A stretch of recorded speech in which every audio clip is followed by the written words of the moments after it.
ಸಂಪತ್ತು ವಿಜ್ಞಾನ ಕಾನೂನಿಗಿಂತ ಆತ್ಮಜ್ಞಾನ ಇರುವ ದೇಶ ನಮ್ಮ ಭಾರತ. ಪಿಎಸ್ಐ ಗೌರಿಶಂಕರ್.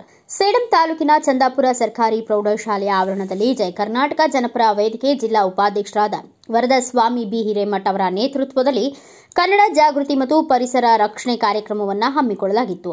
ಕಾರ್ಯಕ್ರಮದ ಉದ್ಘಾಟನೆಯಲ್ಲಿ ಭಾಗಿಯಾಗಿದ್ದ ಮುಧೋಳ ಪೊಲೀಸ್ ಠಾಣೆ ಪಿಎಸ್ಐ ಗೌರಿಶಂಕರ್ ಅವರು ಮಾತನಾಡಿ, ಮಕ್ಕಳಿಗೆ ಸಂಪತ್ತು, ವಿಜ್ಞಾನ, ಫ್ಯಾಷನ್ ಮತ್ತು ಕಾನೂನಿಗಿಂತ ಹೆಚ್ಚಿನದು ಆತ್ಮಜ್ಞಾನ ಎಂದು ಹೇಳಿದರು. ಇದೇ ಸಂದರ್ಭದಲ್ಲಿ ಮಹಿಳಾ ಮತ್ತು ಮಕ್ಕಳ ಅಭಿವೃದ್ಧಿ ಇಲಾಖೆ ಅಧಿಕಾರಿಗಳಾದ ಅನುರಾಧ ಅವರು ಮಾತನಾಡಿ ಬಾಲ್ಯ ವಿವಾಹ ಕುರಿತು ಮತ್ತು ಕನ್ನಡ ಜಾಗೃತಿ ಕುರಿತು ಮಾತನಾಡಿದರು. ತದನಂತರ ಕರ್ನಾಟಕ ನೌಕರರ ಸಂಘದ ತಾಲೂಕು ಅಧ್ಯಕ್ಷರಾದ ಅರವಿಂದ ಪಸರ್ ಅವರು ಕನ್ನಡ ಭಾಷೆ ಕುರಿತು ಮಾತನಾಡಿದರು. ಈ ಕಾರ್ಯಕ್ರಮದ ಅಧ್ಯಕ್ಷತೆಯನ್ನ ಶಾಲೆಯ ಮುಖ್ಯ ಗುರುಗಳಾದ ಮಸೀಯುದ್ದೀನ್ ಅವರು ವಹಿಸಿದ್ರು.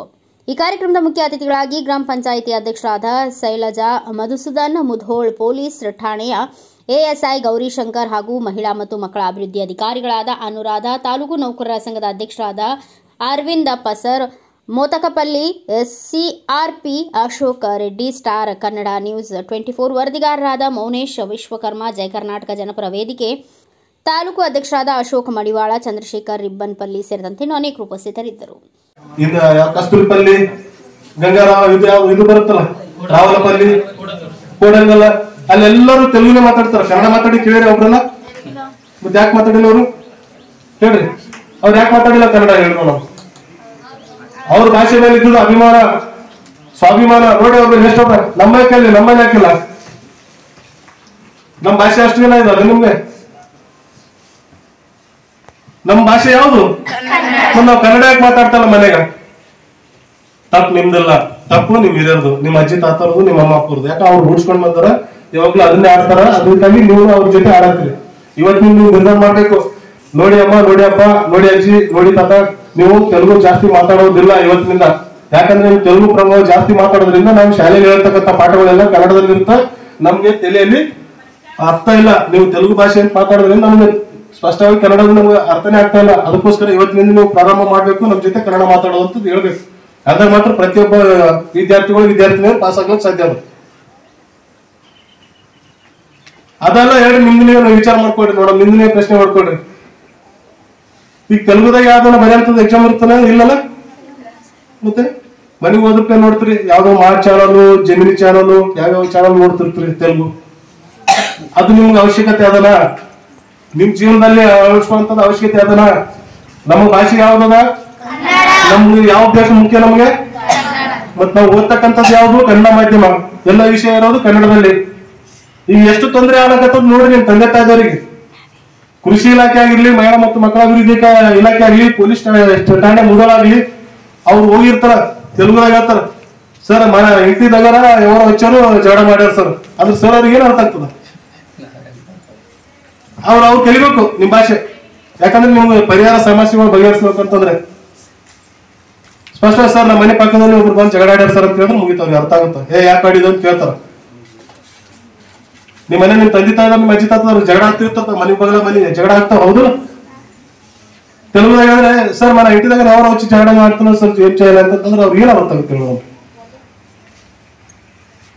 ನನಗೂ ಬರುತ್ತೆ ತೆಲುಗು, ಆದ್ರೆ ಯಾಕೆ ಆಡೋದಿಲ್ಲ ಅಂತ ನಿಮ್ಗೆ ತಿಳಿಸ್ಬೇಕು, ಹೇಳ್ಬೇಕು ಅನ್ನೋಕ್ಕೋಸ್ಕರ ಆಡಿದ್ದು. ನಮ್ಮ ಭಾಷೆಯಿಂದ ನಮ್ಗೆ ಅಭಿಮಾನ ಇರ್ಬೇಕು, ಸ್ವಾಭಿಮಾನ ಇರ್ಬೇಕು. ಎಲ್ಲರೂ ಅರ್ಥ ಮಾಡ್ಕೊಂಡಿರ್ತೀನಿ. ಶಿಸ್ತಿನ ಕಡೆ ಒಂದು, ಸಮಯದ ಕಡೆ, ಎರಡು ಕಡೆ ನೀವು ಲಕ್ಷ್ಯ ಕೊಟ್ಟಾಗ 100% ನೀವು ಏನಾಗ್ತೀರ ಅಂತ ನಿರ್ಧಾರ ಮಾಡ್ಕೊಂಡಿರ್ತಿರಲ್ಲ, 100% ನೀವು ಅದನ್ನು ಗುರಿ ಮುಟ್ಟಕ್ಕೆ ಸಾಧ್ಯ ಅಂತ ಹೇಳ್ತಾ, ಇನ್ನೂ ಹೆಚ್ಚಿನ ಮಾತು ಆಡೋರಿದ್ದಾರೆ. ಅದಕ್ಕೋಸ್ಕರ ಇಷ್ಟ ನನ್ನ ಮಾತಿಗೆ ಹೇಳಿ ವಿರಾಮ ಕೊಡ್ತೀನಿ. ಎಲ್ಲರಿಗೂ ಒಳ್ಳೇದಾಗಲಿ. ಜೈ ಹಿಂದ್, ಜೈ ಕನ್ನಡ. ನಮಸ್ಕಾರ.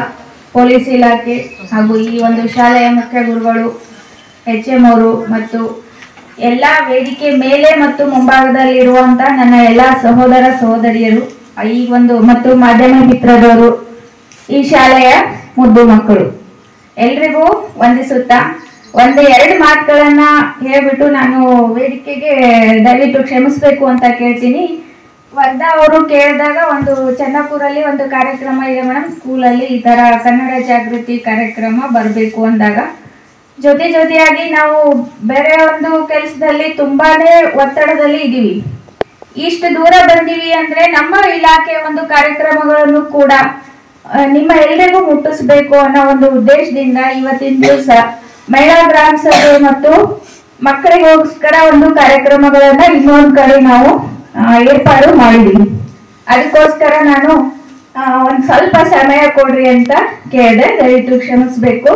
ಮುಂದೆ ನಿಮ್ ಕಾರ್ಯಕ್ರಮಗಳನ್ನ ನೀವು ಮುಂದುವರಿಸಬೇಕು. ವರ್ಗವರು ಇಷ್ಟ ತನಕ ಹೇಳಿದ್ರು ಕನ್ನಡ ನಮ್ದು ಕರೆಕ್ಟು, ನೀವೆಲ್ರೂ ಮಾತಾಡಿಲ್ಲ ಕನ್ನಡ ಭಾಷೆ. ನಾವು ಬಹಳಷ್ಟು ನಮ್ಮ ಇಲಾಖೆಗಳು ಅಲ್ಲಿ ಕೂಡ ತುಂಬಾನೇ ಸಮಸ್ಯೆ ಆಗ್ತದೆ. ನಮ್ಮ ಕಾರ್ಯಕರ್ತೆಯರು ಮತ್ತು ಸಹಾಯಕಿಯರು ಬಂದು ತೆಲುಗುದಲ್ಲಿ ಮಾತಾಡ್ತಾರೆ, ಅವ್ರು ಏನ್ ಹೇಳ್ತಾರಂತ ನಮ್ಗೆ ಅರ್ಥ ಆಗಂಗಿಲ್ಲ. ಅದನ್ನು ಕೂಡ ಅವರನ್ನ ನಾವು ಪಕ್ಕದ ಟೀಚರ್ ಅನ್ನ ಕೇಳ್ಕೊಂಡ್ಬಿಟ್ಟು ನಾವು ಮಾಡ್ಕೊಂಡು ಅವರನ್ನ ಚೇಂಜ್ ಮಾಡ್ಕೊಂಡು ನಾವು ಕಮ್ಯುನಿಕೇಶನ್ ಸಂಪರ್ಕನ ಮಾಡುವಂತ ಪರಿಸ್ಥಿತಿ ಇದೆ. ಎಲ್ಲಾ ಮಕ್ಕಳಲ್ಲಿ ಒಂದೇ ಒಂದು ಪ್ರಶ್ನೆ, ನಿಮ್ಮ ಮನೆಯಲ್ಲಿ ಯಾರ್ಯಾರು ಇರ್ತಾರೆ?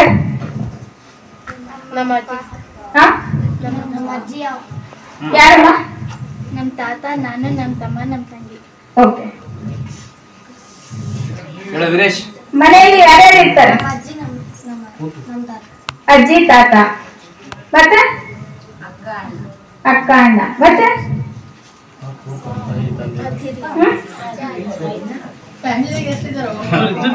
ಅಜ್ಜಿ, ತಾತ, ಅಣ್ಣ, ಅಕ್ಕ, ಅಪ್ಪ, ಅಮ್ಮ.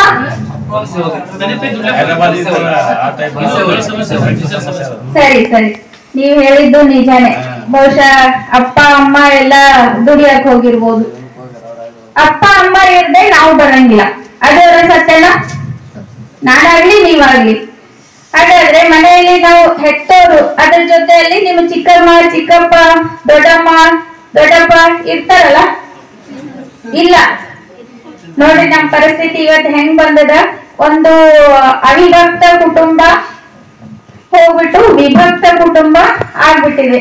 ಇದೇ ಒಂದು ನಮ್ಮ ಸಂಸ್ಕೃತಿ ಎಲ್ಲ ಹಾಳಾಗಕ್ಕೆ ಒಂದು ಮುಖ್ಯ ಕಾರಣ ಆಗ್ಬಿಟ್ಟದ. ನಿಮ್ ಜೊತೆ ದೊಡ್ಡಮ್ಮ, ದೊಡ್ಡಪ್ಪ, ಚಿಕ್ಕಪ್ಪ ಎಲ್ಲರೂ ಜೊತೆಯಾಗಿದ್ರು ಅಂದ್ರೆ ನಿಮ್ಮ ಒಂದು ರಕ್ಷಣೆ ಇನ್ನೂ ಒಳ್ಳೆ ಮಟ್ಟದಲ್ಲಿ ಆಗ್ತಾ ಇತ್ತೇನೋ ಅಂತ ಅನಿಸ್ತದ. ಈಗ ನಮ್ಮ ಹೆತ್ತ ತಾಯಿನ ಬಿಟ್ಟು ನಾವ್ ಯಾರಾದ್ರೂ ಬೇರೆಯವ್ರನ್ನ ನಾವು ನಮ್ ತಾಯಿ ಅಂತ ಅಂತೀವಿ. ನೀವು ನಿಮ್ ತಂದೆ ತಾಯಿ ಹೆಸರೇ ಹೇಳ್ತೀರಲ್ಲ, ಅವ್ರೆಲ್ಲೇ ಇರ್ಲಿ, ಬೇರೆ ಕಡೆ ದುಡಿಯಕ್ ಹೋದ್ರು ನಿಮ್ ತಂದೆ ತಾಯಿ ಹೆಸರೇ ಹೇಳ್ತೀರಲ್ಲ. ನಿಮ್ಮ ಇದ್ರಲ್ಲಿ ಜನ್ಮ ಪ್ರಮಾಣ ಪತ್ರದಲ್ಲಿ ಅವ್ರದೇ ಹೆಸರು ಇರ್ತದ, ದುಡಿಯಕ್ ಹೋಗಿರ್ಬೋದು. ಅವ್ರನ್ನ ಬಿಟ್ಟು ಬೇರೆಯವ್ರು ಹೇಳ್ತೀರಾ? ಹಾಗಿದ್ರೆ ಮತ್ತೆ ನಮ್ ತಾಯಿನ ಬಿಟ್ಟು ನಾವು ಬೇರೆ ತಾಯಿನ ನನ್ ತಾಯಿ ಅಂತ ಹೇಳೋ ಉದ್ದೇಶ ಏನು ಅಂತ ಗೊತ್ತಾಗ್ತಾ ಇಲ್ಲ. ನಾನು ಹೇಳೋ ಅರ್ಥ, ನಮ್ಮ ಹೆತ್ತ ತಾಯಿ ನಮ್ಮ ಕನ್ನಡಾಂಬೆ, ಕರ್ನಾಟಕ. ನೀವ್ ಹೇಳ್ತಾ ಇರೋದು ಆಂಧ್ರ. ಆಂಧ್ರದವರು ನಮ್ ತಾಯಿ ಆಗಕ್ ಸಾಧ್ಯನಾ? ಸ್ವಲ್ಪ ವಿಚಾರ ಮಾಡಿ, ನಿಮ್ ತಲೆಗೆ ಒಂದ್ ಸ್ವಲ್ಪ ಓಡಿಸ್ರಿ. ಯಾರ್ಯಾರು ನಿಮ್ ತಾಯಿನ ಬಿಟ್ಟು ಬೇರೆ ತಾಯಿನ ನೀವು ಹೆಸರು ಹೇಳ್ತೀರಿ ಅವ್ರು ತೆಲುಗು ಮಾತಾಡ್ರಿ, ಒಪ್ಕೋತೀನಿ. ಓಕೆನಾ? ಸರಿನಾ? ತಪ್ಪಲ್ಲ? ತಪ್ಪು ಅಂತ ಗೊತ್ತಿದ್ರು ತಪ್ಪು ಮಾಡ್ತಾ ಇದೀವಿ. ದಯವಿಟ್ಟು ಅದನ್ನ ಸರಿಪಡಿಸ್ಕೋರಿ. ನಮ್ಗೆ ಎಲ್ಲರೂ ಬೇಕು, ನಮ್ಮ ಅಕ್ಕ ಪಕ್ಕ ಇದ್ದವ್ರು ಬೇಕು, ನಾವೇ ನಮ್ ಚಿಕ್ಕಮ್ಮ ಚಿಕ್ಕಪ್ಪ ಬೇಕು. ನಾವು ಭಾಷಾ ಪ್ರೇಮಿಗಳು ನಿಜ, ಬೇರೆಯವರನ್ನ ಭಾಷೆ ದ್ವೇಷಿಸೋರಲ್ಲ. ತೆಲುಗು ಬೇಕು, ಹಿಂದಿ ಬೇಕು, ಇಂಗ್ಲಿಷ್ ಬೇಕು. ನಮ್ಮ ಒಂದು ಅಭಿವೃದ್ಧಿಗೆ ಎಲ್ಲಾ ಭಾಷೆನೂ ಮುಖ್ಯ ಅದ. ಮುಂದೆ ನೀವು ದೊಡ್ಡವರಾಗಿ IAS KS ಮಾಡಿದ್ರೆ ನಿಮ್ಗೆ ಎಲ್ಲಾ ಭಾಷೆನೂ ಬೇಕು. ನಾವು ಭಾಷಾ ವಿರೋಧಿಗಳಲ್ಲ.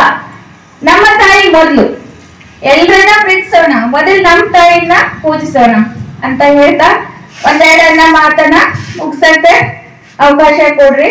ಇನ್ನೊಂದು ವಿಶೇಷ ಏನಂದ್ರೆ, ನಮ್ಮ ಇಲಾಖೆ ಬಗ್ಗೆ ಒಂದು ನಮ್ಮ ಡಿಸ್ಟ್ರಿಕ್ಟ್ ಕೋಆರ್ಡಿನೇಟರ್ ಬಂದಿದ್ದಾರೆ, ವಿಜಯಲಕ್ಷ್ಮಿ ಅಂತೇಳಿ. ಒಂದೆರಡು ಮಾತುಗಳನ್ನ ಅವ್ರು ತಿಳಿಸ್ತಾರೆ. ವಿಶೇಷವಾಗಿ ನಾವು ಈ ಭಾಗದಲ್ಲಿ ಬಾಲ್ಯ ವಿವಾಹ ಹೇಳಿದಾರೆ ಅನ್ಕೋತೀನಿ. ನಮ್ ಟೀಚರ್ಸ್ ಎಲ್ಲ, ನಮ್ ಗುರುಗಳೆಲ್ಲ ಹೇಳ್ತಾ ಇರ್ತಾರೆ. ಈಗ್ಲೂ ಕೂಡ ಬಾಲ ಗರ್ಭಿಣಿ ಅಂದ್ರೆ 18 ವರ್ಷದ ಒಳಗಿರುವಂತ 6 ಕೇಸ್ಗಳು ಬಂದವು ಈ ಒಂದು ತಿಂಗಳಲ್ಲಿ. 18 ವರ್ಷದೊಳಗಿರುವಂತ 6 ಕೇಸಸ್ ಬಂದಾಗ ನಮ್ಮ ಮಟ್ಟ ಎಲ್ಲಿಗೆ ಹೋಗದ?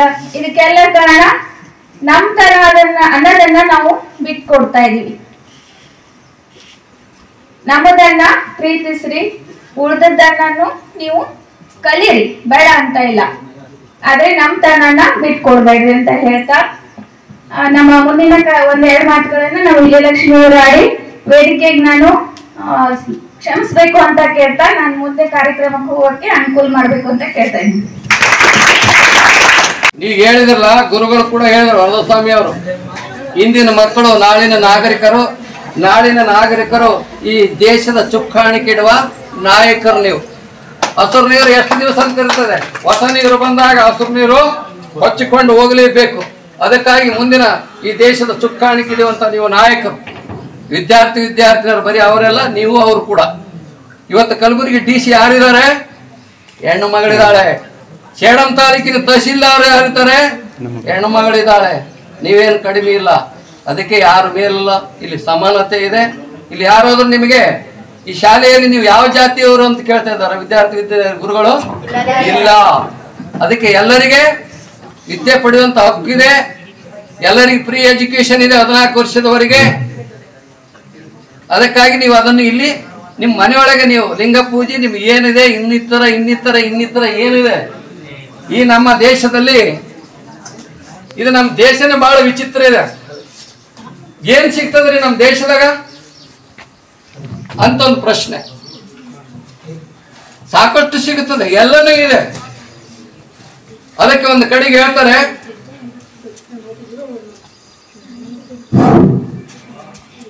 ಸಂಪತ್ತು ಇರುವುದು ಅಮೆರಿಕ ದೇಶದಲ್ಲಿ, ಫ್ಯಾಷನ್ ಇರುವುದು ಫ್ರಾನ್ಸ್ ದೇಶದಲ್ಲಿ, ವಿಜ್ಞಾನ ಇರುವುದು ಜಪಾನ್ ದೇಶದಲ್ಲಿ, ಕಾನೂನು ಇರುವುದು ರಷ್ಯಾ ದೇಶದಲ್ಲಿ. ಈ ಸಂಪತ್ತು, ವಿಜ್ಞಾನ, ಫ್ಯಾಷನ್, ಕಾನೂನಿಗಿಂತ ಆತ್ಮಜ್ಞಾನ ಇರುವುದು ಏಕೈಕ ನಮ್ಮ ಭಾರತ ದೇಶದಲ್ಲಿ. ಸುಮಾರು 193, 212 ದೇಶಗಳಿರ್ತಕ್ಕಂಥ ಈ ಜಗತ್ತು, ಇವು ಎಲ್ಲಾ ದೇಶಗಳಿಗಿಂತ ಆತ್ಮಜ್ಞಾನ ಅಂತಕ್ಕಂಥದ್ದು ಎಲ್ಲಿ ಸಿಗುತ್ತದಪ್ಪ ಅಂದ್ರೆ ಅದು ನಮ್ಮ ಭಾರತ ದೇಶದಲ್ಲಿ ಅಂತೇಳಿ ಎದೆ ತಟ್ಟಿ ಹೇಳ್ಬೇಕು. ಆತ್ಮಜ್ಞಾನ ಅಂದ್ರೆ ಏನು? ನಿಮಗೆ ಉದಾಹರಣೆ ಕೊಡ್ತೀನಿ. ನಮ್ಮ ದೇಶಕ್ಕೆ ಸ್ವಾತಂತ್ರ್ಯ ಸಿಕ್ಕಿದೆ ಆತ್ಮಜ್ಞಾನದಿಂದ, ಅಹಿಂಸೆಯಿಂದ ಸಿಕ್ಕಿತ್ತು, ಶಾಂತಿಯಿಂದ. ನಾವು ರಕ್ತದ ಒಳಗೇನು ಹರಿಸಲಿಲ್ಲ, ಆದರೆ ಸಾಕಷ್ಟು ಜನರು ಹುತಾತ್ಮರಾಗಿದ್ದಾರೆ, ದೇಶಕ್ಕಾಗಿ ತಮ್ಮ ಪ್ರಾಣವನ್ನೇ ಕೊಟ್ಟಿದ್ದಾರೆ. ಆತ್ಮಜ್ಞಾನದಿಂದ ನಮ್ಮ ಇಂಜಿನಿಯರ್ ನೋಡ್ರಿ, ಸರ್ ವಿಶ್ವೇಶ್ವರಯ್ಯನವರು ಲಂಡನ್ ಬ್ರಿಡ್ಜ್ ಕಟ್ಟಬೇಕಾದ್ರೆ ಅದಕ್ಕೆ ಪಂಚಪಾಂಡವರ 5 ಅಕ್ಷರಗಳ ಒಂದು ಕಲ್ಲು ಇಂಡಿಯಾ, ಇಂಡಿಯಾ ಅಂತಕ್ಕಂಥ ಒಂದು ಕಲ್ಲು ಇಟ್ಟು ಲಂಡನ್ ಬ್ರಿಡ್ಜ್ ಕಟ್ಟಿದ್ದಾರೆ. ಆ ಕಲ್ಲು ಅವರು ಒಂದು ವೇಳೆ ತೆಗೆದ್ರೆ ಆ ಬ್ರಿಡ್ಜ್ ಹಾಳಾಗಿ ಹೋಗ್ತದೆ. ನೋಡಿರಿ, ಇದಕ್ಕೆ ಅಂದ್ರೆ ಆತ್ಮಜ್ಞಾನ. ಈ ದೇಶದ ಒಂದು ಸಂವಿಧಾನ ಬರ್ಬೇಕಾದ್ರೆ ಬಾಬಾ ಸಾಹೇಬ್ ಅಂಬೇಡ್ಕರ್ 2 ವರ್ಷ 11 ತಿಂಗಳೇನು 18 ದಿವಸ ಏನು ಬರೆದಿದ್ದಾರೆ ಕಷ್ಟಪಟ್ಟು. ಅದು ಕೂಡ ಆತ್ಮಜ್ಞಾನದಿಂದಲೇ ಸಾಧ್ಯ. ಇನ್ನಿಷ್ಟು ಸಾಕಷ್ಟು ಉದಾಹರಣೆಗಳಿದ್ದಾವೆ. ಅದಕ್ಕಾಗಿ ನಾವು ಆತ್ಮಜ್ಞಾನವನ್ನು ಪಡೆದುಕೊಂಡು ಮುಂದೆ ಹೋಗ್ಬೇಕು. ಈಗ ನಾನು ಪೊಲೀಸ್ ಇಲಾಖೆ ಕಡೆಗೆ ಬರ್ತೀನಿ. ತೆರೆದ ಮನೆ ಅಂದ್ರೆ ಏನು? ಪೊಲೀಸ್ ಅಂದ್ರೆ ಬಹಳ ಕಷ್ಟ ಇರ್ತಾವ. 2000 ಒಳಗೆ ನಾವು 1993 ಅಪಾಯಿಂಟ್ಮೆಂಟ್ ಪೊಲೀಸ್. ಅವ್ರು ನಾವೇ ಒಬ್ಬ ಹೆಡ್ ಕಾನ್ಸ್ಟೇಬಲ್ PC ಕೊಡ್ಬೇಕಾದ್ರೆ ಕಷ್ಟ ಇತ್ತು. ಅವ್ರು ಕೂಡಂದ್ರೆ ಕೂಡ್ಬೇಕು ಅಂತ ಒಂದು ಕಠಿಣ ಇತ್ತು ಪೊಲೀಸ್ ಇಲಾಖೆ. ಅದ್ರಕ್ಕಿಂತ ಹಿಂದೆ ಹೆಂಗಿದ್ರು. ಈಗ ಜನಸ್ನೇಹಿ ಪೊಲೀಸ್, ಜನರೊಡನೆ ಬೆರೆತು ಪೊಲೀಸ್ನಲ್ಲಿ ಬಹಳಷ್ಟು ವಿಧಗಳಿದ್ದಾವೆ. ಇದು ನಮ್ದು ಸಿವಿಲ್ ಪೊಲೀಸ್, ಇದು district DR police, KSRP, ITBPF, BSF, CRPF, ಸಾಕಷ್ಟು ಇದೆ. ಕೆಲವರು ಬಾರ್ಡರ್ದಲ್ಲಿದ್ದಾರೆ, ನಮ್ಮ ರಕ್ಷಣೆ ಮಾಡ್ತಾ ಇದ್ದಾರೆ. ಅವರು ಕೂಡ ಲಾಲ್ ಬಹದ್ದೂರ್ ಶಾಸ್ತ್ರಿ ಅವರು ಒಂದು ಮಾತು ಹೇಳಿದ್ರು, ಜೈ ಜವಾನ್ ಜೈ ಕಿಸಾನ್ ಅಂತ. ಮೂರ್ತಿ ಚಿಕ್ಕದಾದ್ರು ಅವರು ಬರೀ 18 ತಿಂಗಳು ದೇಶದ ಪ್ರಧಾನಿ ಆದ್ರೂ ಕೂಡ 2 ಮಂತ್ರಗಳನ್ನು ಭಾರಿ ಹೇಳಿದ್ರು. ಈ ದೇಶದ ಅನ್ನ ಕೊಡ್ತಕ್ಕಂಥ ರೈತರಿಗೆ ಜಯವಾಗಲಿ, ಈ ದೇಶವನ್ನು ಕಾಯ್ತಕ್ಕಂಥ ಸೈನಿಕರಿಗೆ ಜಯವಾಗಲಿ ಅಂತ ಇದರ ಅರ್ಥ. ಅದಕ್ಕಾಗಿ ಈ ಪೊಲೀಸ್ ಬಹಳ ಕಷ್ಟಕರವಾದಂತದ್ದು. ಪೊಲೀಸ್ ಇದು 24/7 ಕೆಲಸ ಮಾಡ್ತದೆ ಪೊಲೀಸು. ಅದಕ್ಕೆ ಮಾತ್ರ ಇಲ್ಲಿ ಬಂದಿ, ನಾನು ಜಾಸ್ತಿ ಮಾತಾಡಕ್ ಹೋಗಲ್ಲ. ಸಾಕಷ್ಟು ವಿಚಾರಗಳನ್ನ ಸಾಕಷ್ಟು ಜನ ಮಾತಾಡಿದ್ದಾರೆ. ಮುಖ್ಯವಾಗಿ ಮಾತಾಡಿದ್ದು ನಮ್ಮ ವರದಣ್ಣ ಸಾಕಷ್ಟು ಕಾಳಜಿಯಿಂದ, ಬಹಳಷ್ಟು ನೋವಿನಿಂದ ಕಾಳಜಿಯಿಂದ ಮಾತಾಡಿದ್ರು. ನನಗೆ ಈ ಸಂದರ್ಭದಾಗ ಅನಿಸ್ತದ, ಹೇಳ್ಬೇಕೋ ಇಲ್ಲ ಗೊತ್ತಾಗ್ತಾ ಇಲ್ಲ. ಇಂಥವಂಥದ್ದು ಬೇಕಾ ನಮ್ಗೆ? ಇಲ್ಲಿ ನಮ್ಮ ಗಡಿ ಭಾಗದಾಗ ಕನ್ನಡದ ಅಂತಕ್ಕಂಥ ಜಾಗೃತಿ ಮೂಡಿಸ್ತಕ್ಕಂಥದ್ದು ಬೇಕಾ? ಯಾಕಿಂಥದನ್ನ ಇವ್ರು ಮಾಡ್ಬೇಕಾಗದಂತ ಅನಿವಾರ್ಯತೆ ಬಂದದಂತಕ್ಕಂಥದ್ದನ್ನ ನಾವು ತಿಳ್ಕೊಬೇಕಾಗಿದೆ. ಯಾಕ ನಾವು ಗಡಿ ಭಾಗದಾಗಿವಿ, ತೆಲುಗು ಮಾತಾಡ್ತೀವಿ ಅಂತಕ್ಕಂಥ ಒಂದು ಇದರಲ್ಲಿ ಅವರು ನಮ್ಮ ಮಕ್ಕಳು ಒಂದಷ್ಟು ಬರ್ಲಿ. ಯಾಕಂತಂದ್ರೆ ಎಲ್ಲರೂ ಮಾತಾಡಿದಂಗ ನಮ್ಮ ತಂದೆ ತಾಯಿಯಂದ್ರು, ನಮ್ಮ ಹಿರಿಯರು, ಅಜ್ಜ ಇರ್ಬೋದು, ಯಾರೇ ಇರ್ಬೋದು, ತೆಲುಗು ಮಾತಾಡ್ತಾರ ಅಂತಕ್ಕಂಥ ಭಾವನೆ ಎಲ್ಲರಲ್ಲಿ ಇದೆ. ಅದು ಸತ್ಯ ಕೂಡ ಹೌದು. ಅದಕ್ಕೆ ಒಂದಷ್ಟು ನಾವು ಅಂದ್ರೆ ನಮ್ಮ ಮಕ್ಕಳು, ಈ ಕಲಿತಕ್ಕಂಥ ಮಕ್ಕಳು ಎಲ್ಲರೂ ಕೂಡ ಕನ್ನಡ ಕಲೀಲಿ, ಕನ್ನಡ ಭಾಷೆ ಮೇಲೆ ಅಭಿಮಾನ ಇರಲಿ, ಪ್ರೀತಿನ ಬೆಳೆಸ್ಕೊಳ್ಳಿ ಅಂತಕ್ಕಂಥ ಒಂದು ಏಕೈಕ ಸದುದ್ದೇಶದಿಂದ ಇವತ್ತಿಲ್ಲಿ ಬಂದವರು. ಇಷ್ಟೆಲ್ಲ ಮಾತಾಡಿದ್ರು ನೋಡ್ರಿ. ಪೊಲೀಸ್ ಇಲಾಖೆದಾಗ ಎಂತ ಅರ್ಥಗರ್ಭಿತ ಮಾತುಗಳಾಡಿದ್ರು, ಯಾವ ರೀತಿ ಕವನಗಳು ಹೇಳಿದ್ರು, ಹೌದಲ್ಲ? ಯಾವುದೋ ಏಲಕ್ಕಿದು ವಿಚಾರ ಹೇಳಿದ್ರು. ಎಲ್ರಿಗೂ ಗೊತ್ತು, ಇಲಾಚಿ ತಿಂತೀವಿಲ್ಲ ನಾವೆಲ್ಲರೂ. ಆದ್ರೆ ಇಲಾಚಿಯ ಮಹತ್ವ ಏನಂತಕ್ಕಂಥದ್ದು ಅವ್ರ ಭಾಷಣದಿಂದ ತಿಳ್ಕೋಬೇಕಾಯ್ತು. ನಾವಿಲ್ಲಿ ಕೂತವ್ರು ಏನ್ ಮಾಡ್ಬೇಕು, ಯಾರು ಏನ್ ಭಾಷಣ ಮಾಡ್ತಾರ, ನೆಕ್ಸ್ಟ್ ಟೈಮ್ ಬರ್ಬೇಕಾದ್ರೆ ಒಂದು ನೋಟ್ಬುಕ್ ಇಟ್ಕೋಬೇಕು ನಿಮ್ ಕೈಯಾಗ. ಬಂದಿವಿ ಕೈ ಕಡ್ಕೊಂಡು ಕುಂತೀವಿ, ಅವ್ರ ಪಾಡಿಗೆ ಅವ್ರು ಮಾತಾಡ್ತಾರೆ, ನಮ್ಮ ಪಾಡಿಗೆ ನಾವು ಕೊಡ್ತೀವಿ ಅಂತಕ್ಕಂಥದ್ದಲ್ಲ. ಕೆಲವೊಂದು ಏನ್ ಹೇಳ್ತಾರೆ ಅಂತದನ್ನ ಅವಾಗಿಂದ ಹೋಗಿ ನೋಟ್ ಮಾಡ್ಕೋಬೇಕು ನಾವು. ಆ ನೋಟ್ ಮಾಡ್ಕೊಂಡಾಗ ಅದನ್ನ ಯಾವಾಗಾದ್ರೂ ನೆನಪು ಮಾಡ್ಕೊಂಡಾಗ ಇವತ್ತಿನ ಭಾಷಣ ಏನ್ ಮಾಡಿದ್ರು ಸ್ವಲ್ಪ ನೆನಪಿಗೆ ಬರ್ತದೆ ಅಂತ ವಿಚಾರಗಳಲ್ಲಿ ಮುನ್ನಡೆಯಕ್ಕೆ ಸಾಧ್ಯ ಆಗ್ತದೆ. ಬರೀ ನಾ ಕೂತ ಏನೋ ಕಾರ್ಯಕ್ರಮಗಳು ಆಗಲಿಲ್ಲ. ಬ್ಯೂರೋ ರಿಪೋರ್ಟ್ ವೆಂಕಟಪ್ಪ ಕೆಸುಗಾಲ್, ಭಾರತ ವೈಭವ news, Sedam. Thanks for watching. Read, discuss and debate with editor Dr. Yan Prashant Rao. Wanted reporters in print, digital and visual media for Bharat Vaibhav Daily Newspaper, BV News 5 Channel and BV Fast Web News from all the talukas of Karnataka, Goa and Maharashtra. If interested, send your resume to 9019229369.